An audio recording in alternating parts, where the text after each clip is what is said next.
George, we're sitting in the office of your startup. We are. What's your startup called? Hubbub Labs. What do you guys do? We're a content marketing agency, work with education companies and startups. So content marketing company, right? Yeah. So we've all heard how important content is. Content is king.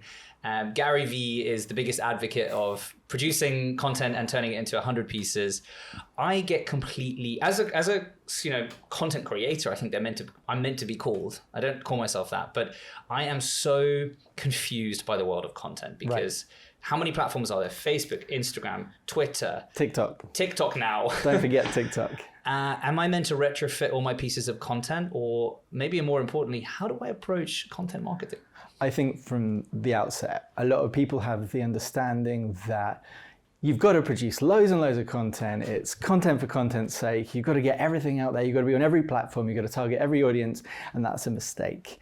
I think, first of all, before any sort of content production's done, you need to have a strategy, and not just a content strategy, a business strategy in general, and content will fit into that.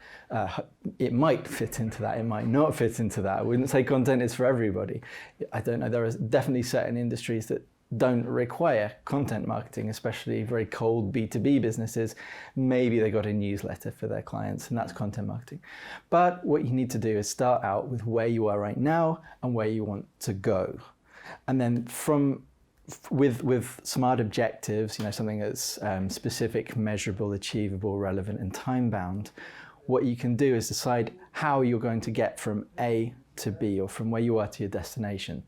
There are 6 or 7 questions we tend to ask our clients, and the first one is like, where are you now? Where do you want to go? How do you want to get there? What tools and what tactics are you going to use to get there? How are you going to measure it? Okay, that was 5 questions, not 6 or 7. But so break that down. So the first one is obviously, where are you today? And where are you today? And that's like, for example, so let's use my YouTube channel, for example. Sure. This is free advice, guys, again. Yeah. Genius. This is how I do it. Hack my way through all these great people and get all the free advice. You're going to get a strategy session with me right now. Exactly. I'm not making a video about this. Are these even on? Exactly. The flashing red light is fake.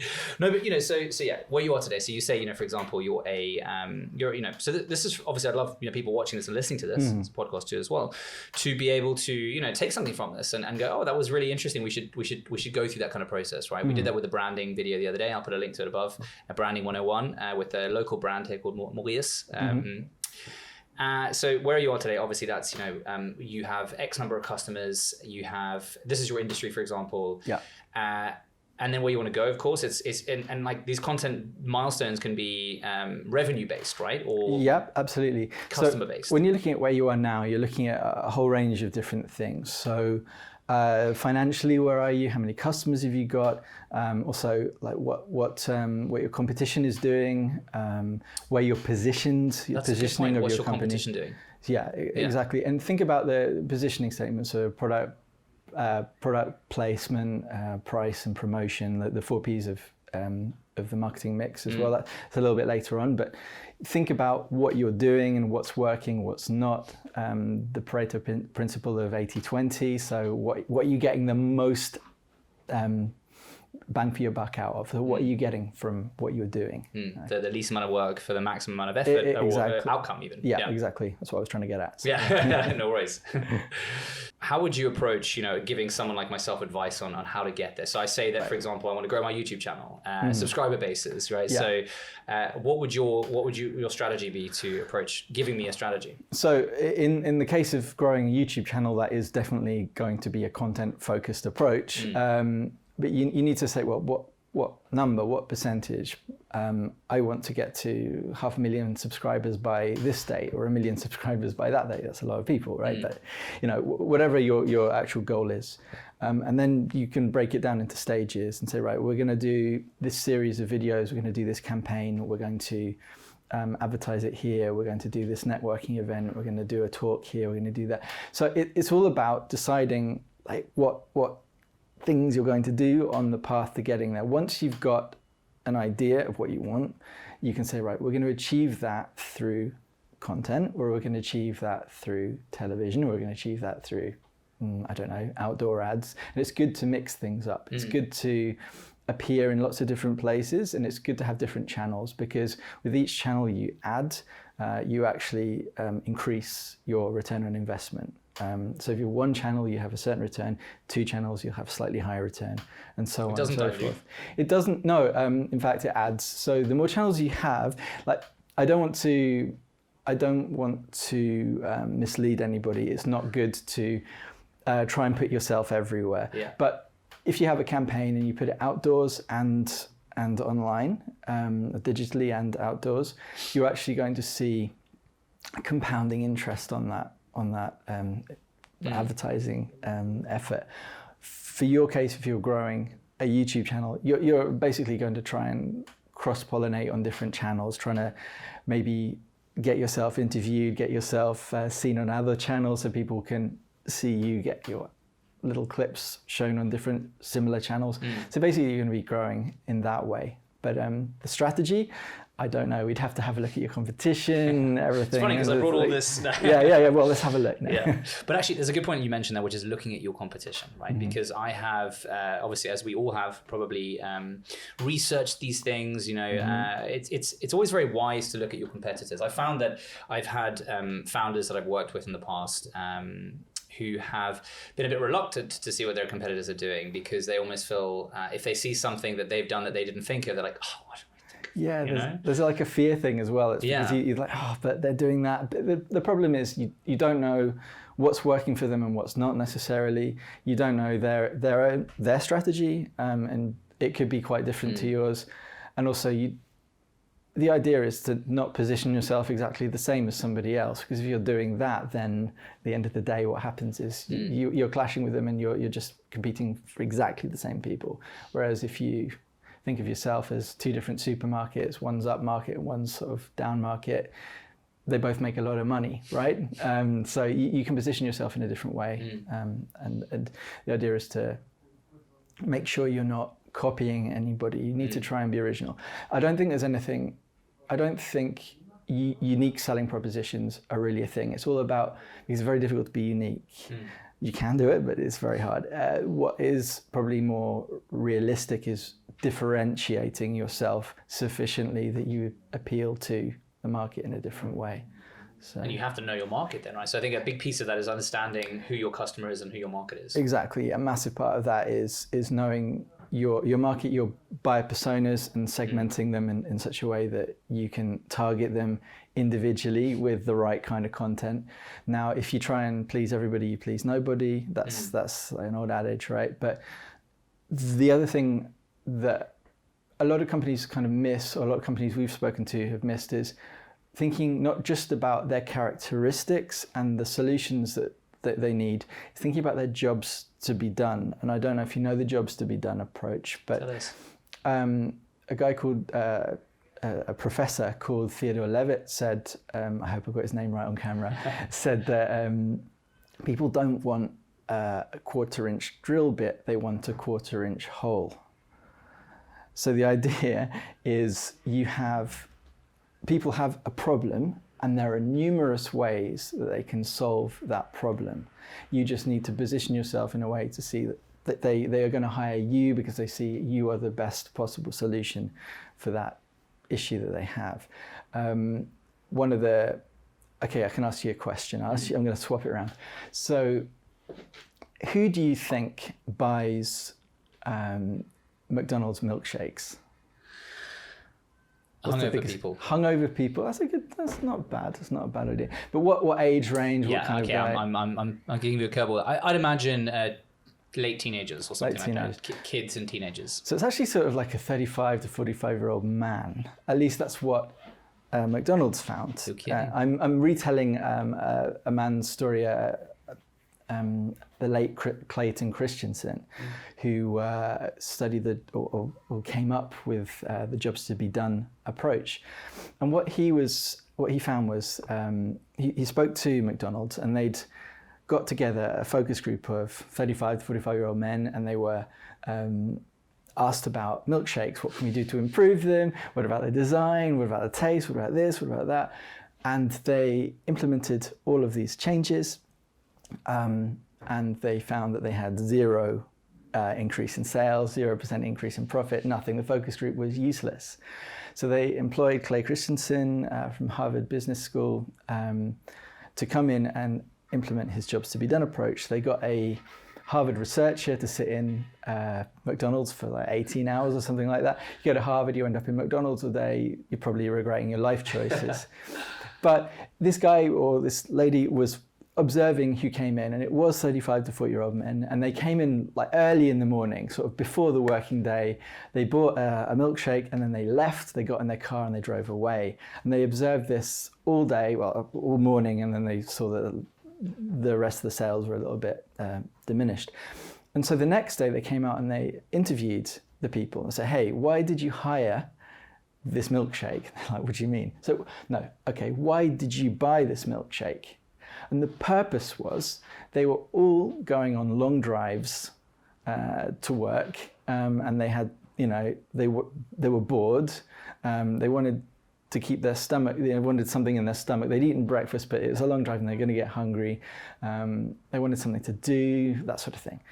And they were then asked, like, what other products have you bought in the past to serve this purpose? And they've said, well, bananas, Snickers bars, you know, whatever, sandwiches, but these are all really difficult. You've got to have one hand on the wheel, you've got to open things up, it's kind of dangerous. This is a really good product. So what they did was they changed it. They put the advertising out front. They put a machine where people could self-serve and buy it themselves. They did all this sort of thing to improve the experience for drivers early in the morning, because nobody wants to queue up. And they increased sales like 4 or 5 times over. I don't know the exact figures. I hope they made a Snickers and a banana milkshake too. Well, what they what they want. Exactly. What they realized was the market was much bigger than just people who wanted milkshakes. The market was people who wanted donuts and Snickers bars and bananas and whatever. And they could actually increase their market by broadening who they were targeting, by realizing that the job to be done was to help somebody on the drive to work, on a long, boring drive to work.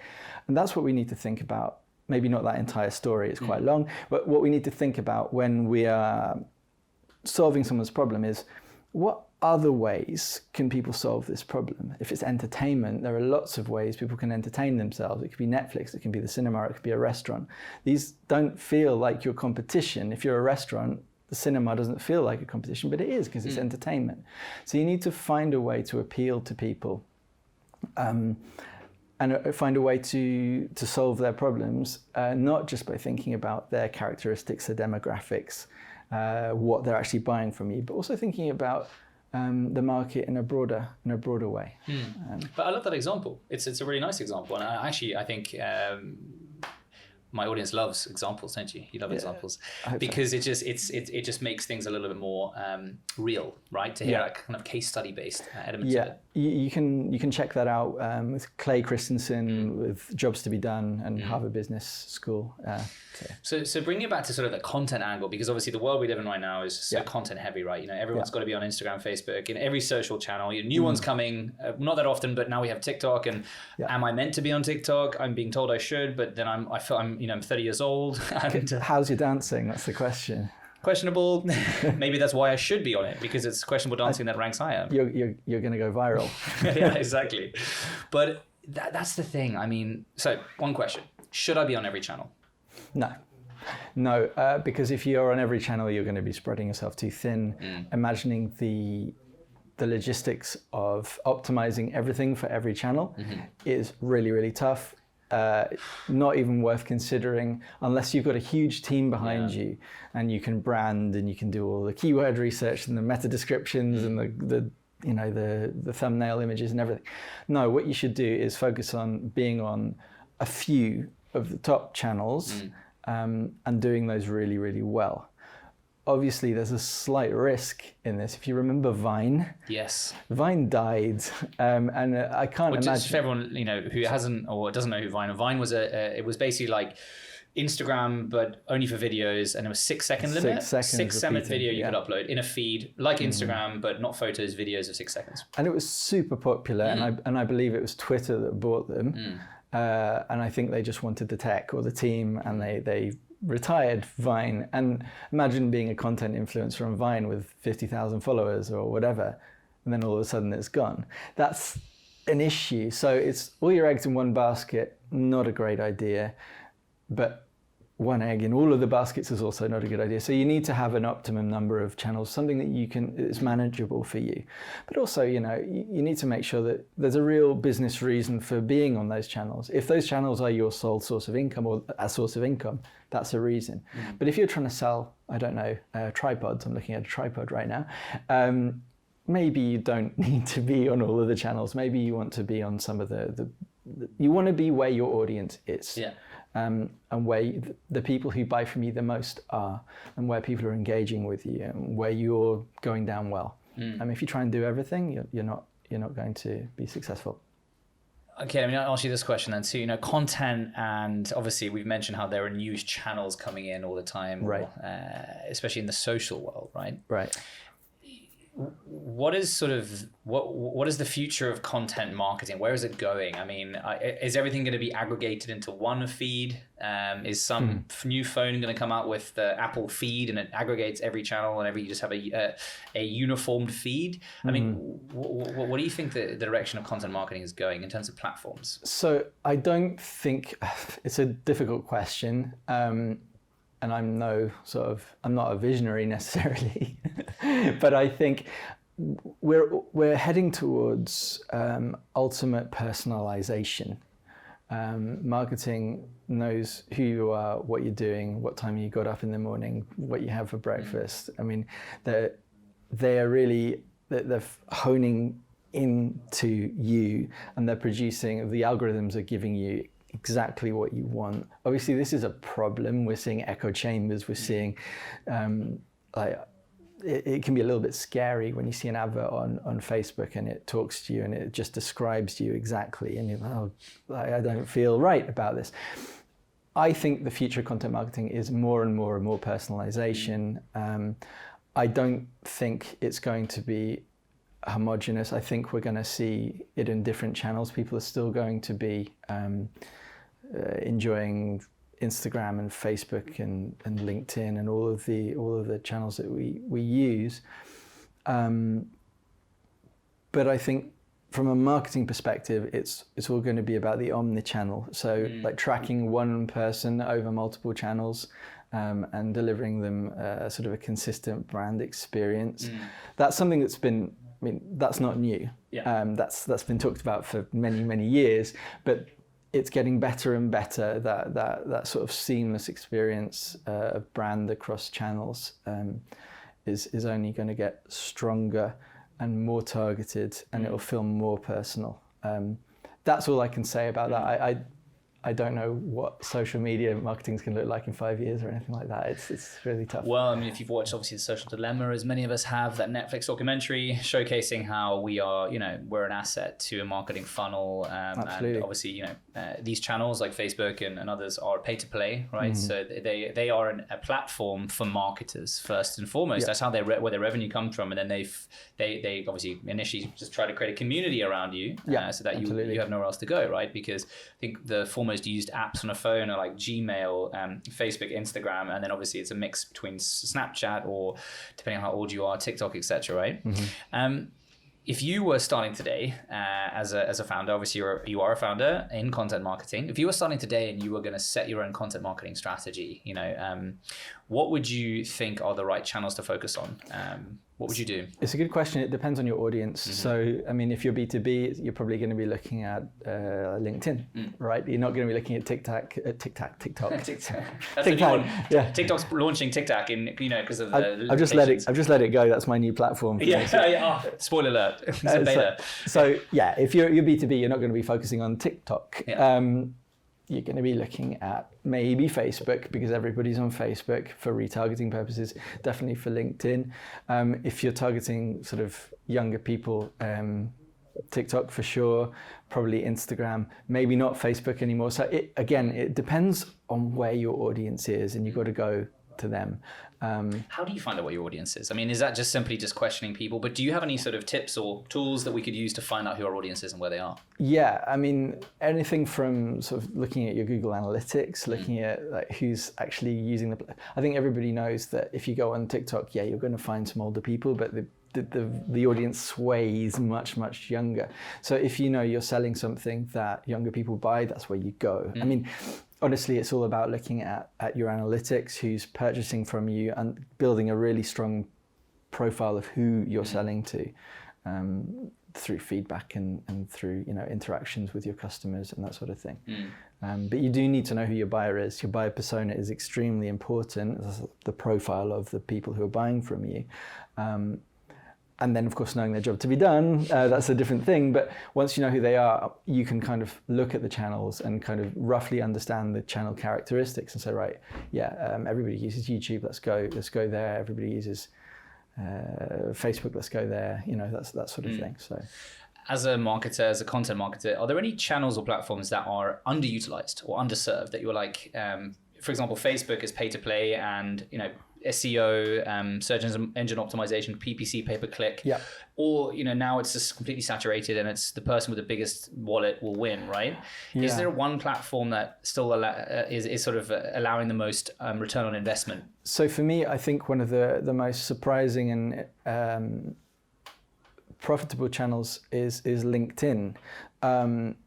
Again, that's not for everybody, but what you find with a platform like Facebook or Twitter, you have a very short shelf life. Everything that you put out is very ephemeral. It disappears in a day or a couple of hours or whatever. So LinkedIn actually rewards you for spending more time on its platform. So you produce content, if you do it regularly, if you do, I did a 30 days of content on LinkedIn, and the number of additional views on my page were, it was almost exponential. It was really, really, really fast. And the more you post, the more people see it. The more people see it, the more they interact with it. And I got clients in my 30 days, of being on LinkedIn, because what it does is your content stays for longer. So you'll still see posts coming up from a week or 2 weeks ago from your connections. You'll notice that. I have. It's rubbish when it's news or sign up for this webinar, but some which I feel, I'll sign up for that. Oh, it's 2 weeks ago. That's not so great. But for other types of content, it's good. And what happens is the more you post, the more it rewards you by surfacing you in the results pages when people search for, say, in my case, content marketers or content marketing agencies. I'm going to pop up there and I'm going to be above my competition because I've promoted more content. And that's one of the things. You get more out of your organic content on LinkedIn than you do, say, on Facebook, which is diminishing rapidly. And I don't know what's going to happen to LinkedIn, whether they're going to go the same way. But my impression is they're doing the opposite. They've decided to take the other approach, which is let's reward our content creators. Let's not punish them and make them pay for it. Because people are still they've got LinkedIn Premium, people are still paying for ads. And I think they're creating a better community on LinkedIn. You don't have to like it so much, but it is. It's not my favorite platform in terms of user experience, for sure. But it does seem to be getting better, especially for B2B stuff. It's not just about recruitment. No, and I've experienced that too. There are so many bugs with LinkedIn. I still get emails every day, as you do, as I'm sure many of you do too, from some organizations saying they want to build my new website or something. We all get that. That's the spam that'll be weaned out hopefully over time from LinkedIn. But I can completely agree with what you just said. LinkedIn has been so powerful for us because we are releasing, we're in that crossover between media and tech news report, content, all that stuff, right? And it's not quite right for Facebook because people are there to like photos, and Facebook's anything from cat videos to Lad Bible to all these things, right? Yeah. Instagram's a little bit more photography based, at least that's what it's meant to be. And now it's obviously just quotes and motivational speeches, right? TikTok's for dancing. So what other channels do I really have to actually hit an audience? Because for me, it's when content marketing or when just approaching this world that I know very little about, but I'm trying so hard, George Chilton, is that, the mindset of the individual on the platform when you're releasing that content. So for example, someone who's scrolling through a Facebook feed isn't there to find their customer care. There might be marketing, mental notes or something, and that might work, of course, retargeting. Sure. But for the most part, I'm scrolling through Facebook just to see what my friends, some pages I follow have done. I'm not in the mindset to see, I don't want to watch videos necessarily. I'm maybe under 30 seconds, under 5 seconds. You've got 3 seconds to get someone's attention on Facebook through video. Are there any, marketing myths or content myths that you could dispel? I think I touched on one of the biggest marketing myths or content marketing myths is content for content's sake. You shouldn't just be producing as much content as possible. It's much better to focus on quality over quantity. And of course, if you've got something that's working, you can then diversify that content. You can take a blog post and turn it into social media. You can take a video and turn it into a blog post. You can take a guide and turn it into like social media images. So lots of different things you can do. The idea is to maximize what you have.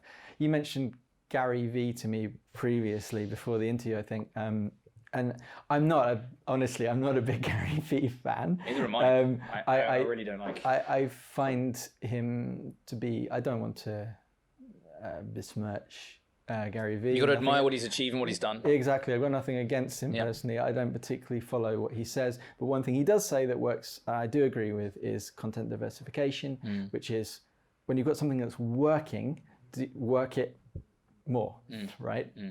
Take what you have and distribute it. So I heard something, and I'm afraid I don't know who said it, but content marketing is 2 words, right? You've got the content and then you've got the marketing. You have to market your content for it to be able to work for you as well. So it's always sponsoring posts. Organic isn't dead, but it's nearly dead. So you really need to put money behind your posts if you want them to do very well, which is another reason why you need to have solid business objectives behind what you're producing. If you're doing something for the sake of it, it's not going to work for you, because if you put money behind it, you're throwing money away on something that you've got to think about. The content funnel. You've got to think about where your buyers are. Are they in the awareness stage? If they're in awareness, they're aware that they have a problem, that they need a solution, but they don't know what that solution is. When they find your content on a platform like Google or a search engine, maybe it's a blog post, maybe it's a video on YouTube, then they become more aware of the solutions. Then they start considering which solution is right for them. That's in the consideration stage. So you need to start producing content that answers the right kind of question. And then you come on to the conversion stage of the funnel, which is actually, I'm going to hire this service, I'm going to pay for this product, whatever it is. Then you need content that helps them do that. That might be a webinar, a walkthrough, a guide, a simple email, whatever it is.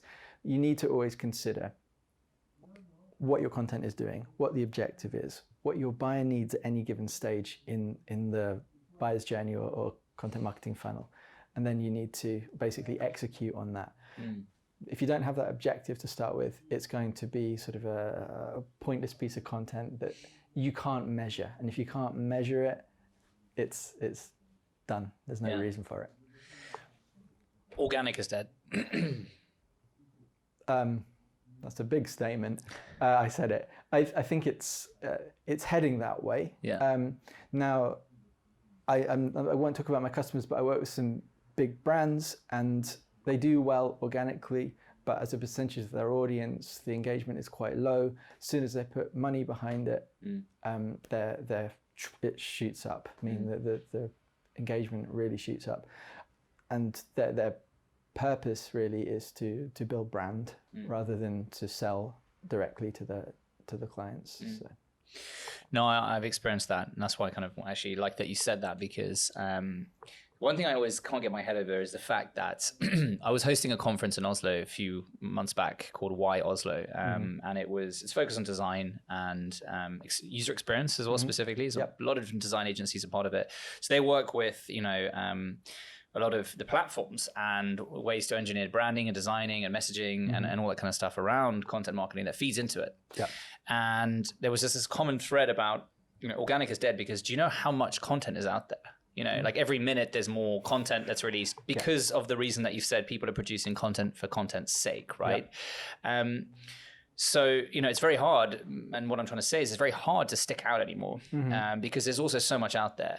And also, with Facebook and Instagram specifically, it's here today, gone tomorrow, right? Absolutely. You post right now, and whoever's gonna, whatever time you post, and now it's even become like with peak times as well. I found on Instagram, like they just flatten out now. Like everyone's online all the time, so it's not like, oh yeah, I remember a few years ago it was like post at 9 a.m. and 9 p.m. and then it didn't change. On a Wednesday it's 11, and then on Tuesday it's 12, and then I mean, you got to take all of that with a pinch of salt because it really depends on where in the world you are. Exactly. Right? I mean, 9 p.m. doesn't really help if you're here and the person who said it's in the States. So. And where your audience is, and like if you've got a global audience, then you just post and hope they see it. Just post regularly. You know, obviously, organic is it's very difficult to stick out just without promoting a post, right? You know, I feel like if I release if I interview, if you were Zuckerberg right now, I prefer you, I promise. But if I was interviewing Zuckerberg right now and I posted it through my feeds and my channels, you know, I feel like unless I still promoted it, even though it's Zuckerberg I interviewed, it'd be very hard to really get some strong organic traction unless I paid for it. Yeah, absolutely. Well, to put your mind at ease, I will get more results than Zuckerberg. I'm sure this will. This is golden content. I know you're enjoying it. Yeah, well, we'll see. So, standing out is all about having a really good strategy in place, knowing who you're talking to, knowing what they need, and being really specific about answering the right questions and giving them valuable stuff. So if you know your audience is interested in startups, I think you're doing the right thing. It's about keyword research, but it's not just about keyword research. It's you put your keywords into Keyword Planner or SEMRush or Ubersuggest or whatever platform you want to use, but then you take those keywords and then you put them into the search engine, and then what you need to do is decide what the user intent is. Now, user intent is just Google's way of saying, what do people want from that search term? And Google says, now if I can remember this, people want to do something, they want to learn something, they want to find a website, or they want to find a place. There are 4 things that people want to find online or want to do when using a search engine. So those 4 things. Whatever your content does, it needs to do one of those 4 things in order to do well in search engines, right? It's a bit different in social, but let's stick on search engines for a second. What you need to do is put your keyword terms into Google and see what type of content appears. So if you've got, I don't know, startups in Barcelona, I know this one for a fact is listicles. There are lots and lots of listicles, listicles being list articles, right? So you'll see... It's a new buzzword. Yeah, top 10 startups, 7 startup hubs you need to know, blah, blah, blah, 50 co-working spaces in Barcelona, etc., etc. What you'll do is you'll find these are lists. That's what Google has decided best serves what the user intent is when they put in startups in Barcelona. If you put in men's shoes, size 44, what you'll do is you'll get a carousel of men's shoes. And you'll be able to buy directly from the carousel on Google from a range of different providers. The more specific, the better the results are. The more long tail, the more keywords there are, or how long the search term is, the better the results will be. So if you then just put in shoes, you're going to get some shoes, you're going to get a Wikipedia article, you're going to get the history of shoes, you're going to get, I don't know, the Kardashians' favorite shoes, women's shoes, everything. So broad terms, broad keyword terms are called head terms, and like more specific terms are called long tail terms. It's good to mix them up. And what you can do is you can sort of work out what your user intent is, and you can work out exactly what you need to deliver by looking at the content and the competition that's out there. And you need to do better than them, okay? So see a blog post. Doesn't mean longer, it just means more quality. The longer something is, the better it has to be. That's generally my rule of thumb with content. The longer it is, the better it has to be. That's great. That's just a general rule of thumb I have. If you get a 3,000 word article, that's fine, but it needs to keep your attention, and that's really tough. You know. So standing out is answering the user intent in the best possible way. And if you can't do that, use ads. So yeah, there's that. On social, it's all about the thumbnail image, all about the headline. It's all about you know, testing, A/B testing, split testing. don't just sponsor posts. You can make them ads and split test with different headlines. The winner is called the champion. Stick with the champion, then split test it again and continually optimize to improve your click-through rate.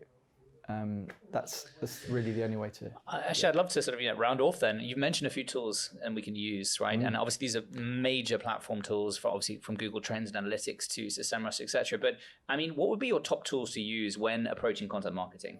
Okay, my top tools when approaching content marketing. First one, let me think. Let me put it in a good order. So SEMRush is good. It's expensive. It's not for everybody. What was it? Is it paper? Is it just a simple subscription? It's a couple of $100 a month. Yeah, Wow. Okay. It's a couple $100. I don't know what the exact price is. Okay, but it's a couple $100. That's very expensive. It is expensive. Yeah, not $10 a month. It's not something that No. a sole content provider is going to use unless they're really serious and they're making a lot of money out of what they're doing. So I would use, the first thing I do with keyword research, for example, is I use Keyword Planner, which is free. It's the keyword ads planner. You just need to have an account. You don't need to spend any money With Google? With Google Keyword Planner. Yeah. You put your keywords in, you find out what the top ones are, use Google itself, and you do something called, I've stolen this from another YouTube channel, it's called Alphabet Soup, and I do apologize to the YouTube channel, I don't know what it's called. We'll find out. We'll look at it. It's called Alphabet Soup. You put in your keyword, so for example, Barcelona startups, then you put in A, and then you see all of the results that come down with A, all the predictive results. And that tells you what people are searching for. And you do Barcelona startups B, then C, then D. That's going to give you a lot of content ideas because it's going to give you what people are searching for and the keywords that they're using. You won't get the volume. You can use something like Keywords Anywhere to get keyword search volume. You buy credits. You put a search term in any search engine and it will tell you in Firefox or Chrome, and it will tell you what keywords people are searching for. And then if you've paid, it's not very much money. You can put $10 down or $100 down or something. You get lots of credits. They'll tell you what the keyword volumes are and which ones to go for. At the same time on Google, I use the people also ask boxes. So you get the questions. That means people are asking those questions. So you know that people are interested in those answers. And if you answer those questions in 40 to 60 words, I believe it's words, yeah, not characters, you will give yourself a chance of being in position 0 or give yourself a chance to feature in a snippet on Google. That's above the search results. And you can get listicles, or lists, or you can get like paragraph answers, and you can also get, I think, location answers and that sort of thing there. You can also look at the questions at the bottom of Google and their related searches. That's also very good for content ideas. Another tool that I like, that's all Google, so it's all free, right? Another tool that I like is Answer the Public. Which Answer the Public, haven't heard of that one. Answerthepublic.com, and you just put in a term, topic, and it will give you thousands of ideas or hundreds of ideas related to questions that people are asking on Google. So it does it by like who, what, where, when, how, can, and it will give you like, I can't describe it, but it's like a wheel of questions that people answer from the topic, and then it'll give you prepositions, and then it will give you search terms by the alphabet, and that's fantastic for finding out and generating content ideas that you could produce either for video or for blog or for guides or even social stuff. Another tool that I think is really helpful, Google Trends. Again, this is free. I like using Google because you know that the data is at least fairly up to date, and it's coming straight from the horse's mouth, right? And you don't need to pay loads and loads and loads for it.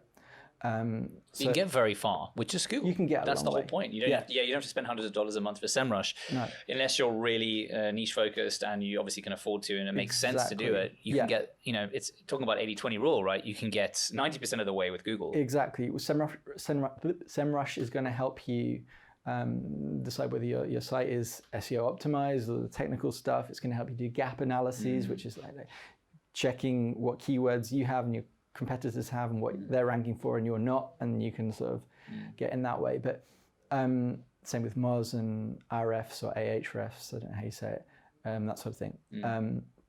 But you don't need to. And with Google Trends, what you can do is you can find out like whether people are searching more for a particular term or less for a particular term, where they're searching for it, what terms are more popular in what country, what terms are more popular in which part of the country, which city. You can really drill down and like learn more about your audience and what they're searching for. And you can also find breakout terms, so what people have started to search for. So that's a lot of SEO sort of content tools. I mean, other things like Hootsuite, like good for scheduling. Actually, I'm gonna jump on that one, because scheduling, we're talking about that whole content for content's sake. People who think they need to take a piece of content, and you, like you said earlier, if you like, for example, this video, say right now we're at 45 minutes, I think, or close to 40 minutes or so, right? So say it's completely unedited, because this has been fantastic genuinely throughout the whole beginning. Say it's 45 at the end with an intro and an outro, right? Sure. That's fine for someone who really wants to get into this topic on either a podcast. Actually, it's probably better for the podcast. That's why we're doing the audio so well with this one too. So shout out to our listeners. How you guys doing? Hi. But then, I'm going to break it up into, say, 15 1-minute episodes for social. And I mean, wow, right? And then I want to schedule that to post at different times on LinkedIn, Facebook, Instagram, YouTube for the main release, the Spotify release. Can I do all of that in Hootsuite? And is that what Hootsuite's there to help me with? Schedule posts? I don't know the answer to that. I'm so sorry. No worries. I really don't know. We don't do much video content scheduling, to be honest. Or just content scheduling. Content scheduling, I mean, like Hootsuite's good, Buffer's good. There are several of them. I'm really sorry. No, it's okay. We got him finally. 45 minutes in, we got him. No, but it's a question that I've actually found a few tools. There's always a startup for most things, right? And I've come across a few startups that I've tested who allow you to, because for me it's like, I have a small team. The time-consuming effort of having to write and copy posts across, and then the number one worst thing is redoing the hashtags, redoing the name. Oh, their name's slightly different on this channel. Then you try to find them, and then you're not following them yet on this channel, so you can't find them. So you have to go and follow them first. And so the funnel of from creating to editing to releasing content. I mean, each one is equally as cumbersome and as time requiring. I think. I think what content producers need to think about is where their time is valuable, where they need to save money, and where they need to save time. So I'm a big fan of using a team to help you scale your efforts. So even if you're a sole producer, a sole content producer, if you employ a good virtual assistant, pay them fair wages, they can schedule for you, they can manage those platforms for you. You should focus on what brings you the most return on investment, what drives you, and what makes you happy. And if scheduling content isn't doing that for you, then maybe you can use the service of somebody else who's happy to do that. That would be my recommendation, is use a virtual assistant from a local, in your local ecosystem, or you can find somebody from outside of it. You're spending money on someone like that, but it's going to be worth the investment. The time saved, the stress saved, and you're giving somebody employment is going to be very beneficial to you. I think Tim Ferriss said that in his 4-hour work week. I have not got to a 4-hour work week, thanks Tim. But it's a worthy goal, isn't it? And again, it's about finding ways to make the most of your time and be efficient. And at the end of the day, if you save 10 hours a week on that, that's another few interviews you can do. That's more content you can produce. You're more scalable if you're using your time in the best possible way. So 4-hour work week, if you haven't read it, it's all about basically, the 80-20 rule, right? What can you eliminate in your life today that takes you too much time, that you're not either an expert at or you love to do, and that you could outsource for? People need to get over that hurdle, I think, It's really tough, especially when you're a founder or a sole founder, entrepreneur. I'm not a sole founder. I've got a business partner, Dan Shepard, who does incredible work with Hubbub Labs. But what you find is you have to do everything. You've got no choice. You've got the finances, you've got the marketing, you've got the logistics, you've got managing teams, you've got sales and marketing and so on. And that's just for your own company. And then you've got to provide a service to somebody as well in some way, or sell a product. So it's really tough, right? So I think, it's finding the way to be as efficient with your time as possible and bringing on help and letting go of some of the responsibilities and trusting that the person that you have hired to help you will do the job well. Have you got any good examples of platforms you've used which, sorry, let me turn this bad boy off. Nice. There you go. Me breaking the rules there. Of platforms that to find these people, because I mean, I've tried Fiverr, I've tried Upwork, anything else? I mean... Yeah, Fiverr and Upwork are fine. We've actually, a lot of our people have come through our networks, through recommendations, so that's not very much help for your audience. Can you share that with us? Yeah. One of the things I would look at is local Facebook groups, networking groups. I'm in part of like the Content Marketing Barcelona group. Yeah. Lots of people in there, which are like podcasters, video producers, bloggers, writers, whatever. You know, you've got a whole load of different types of business groups. Facebook's great for that. Even probably better than LinkedIn, because LinkedIn, you need to know who you're searching for. In Facebook, you can go to the groups where there are groups on LinkedIn, but they're not as, in my experience, as sort of used or engaging. So I would go to Facebook, find the local groups and see what's there, or the digital nomad groups. If you're happy working with somebody remotely, there are lots and lots of them. And then just talking to people, asking if you can post a job ad, or asking what people are doing, asking for that sort of thing, connecting with people online. That's a good way. The other way we found it is local networking events. Right now in a pandemic, that's a little bit, that scene doesn't exist anymore, or not anywhere near as vibrant as it was. But yeah, Fiverr, Upwork are okay, but I really would go to the social networks and look for local groups. I think you're spot on there, because I belong to a bunch of these Facebook groups, partly because I try to post videos in there obnoxiously. They're all valuable, of course, but it's true, actually. You have these targeted groups, fintech startups in Barcelona. It's quite niche, actually, and then people tend to be part of those groups, and there's one for every industry and every vertical. And especially I belong to a lot of the digital nomad ones, and then there's one for every city. There's not one for every city, there's one for every industry in every city. So there's actually a lot of different Facebook page you can go to and actually have quite a targeted audience, right? So speaking of knowing where your audience is. Exactly, and Slack groups as well. So I'm part of for example, the Startup Grind group here in Barcelona and the Online Geniuses group here in Barcelona. I know for a fact that the Slack group for the Startup Grind group has a jobs section where you can post jobs, and if the person isn't there, they'll give you recommendations. And that's, in a community like Barcelona, it's very small, everybody knows each other, and very happy to give recommendations and also stay away. No, that doesn't happen. But it's all about leveraging your personal connections. Right. Sounded a bit too corporate then, but you know what I mean, like working with your groups. Yeah. 2 last questions, mate. What would you describe Barcelona's tech scene as in one word? Eclectic. Eclectic. Yeah. Elaborate. I think there are lots of different startups, lots of different networking events. You've got, what I love about Barcelona is you've got a dichotomy of the old and the new. You've got innovation with tradition. You've got quite a restrictive sort of governance over the city that stopping certain companies from freely operating. Like Uber. Like Uber, for example, is a great example, because it had to leave Barcelona. Because they were protecting the taxi industry. Yeah. So it doesn't like disruption necessarily, especially if it's affecting a well-established industry, which I understand, but it's very anti-startup in that sense. But for me, I think it's a city which wants to, I could have used the word independent as well, which would have been a double-edged word. I think so, with the Catalan versus Spanish government here.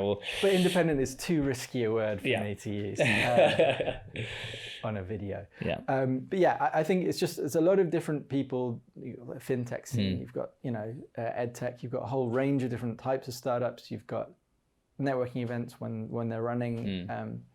You've got the universities, so you've got a very, in a way, it's Silicon Valley has lots of universities that feed in, like Ivy League talent and Talent. intellectual So you've got a big capacity. talent pool here. It's a relatively low cost of living, and it's attracting people from outside. So it's international, fun, vibrant, innovative city, or disruptive in certain ways. But you've also got the other side to it, which makes it That's why we're sitting in Rabat right now. If you enjoyed this video and you enjoyed my interview, please like, subscribe, and put on the notifications so you know when the next video is coming.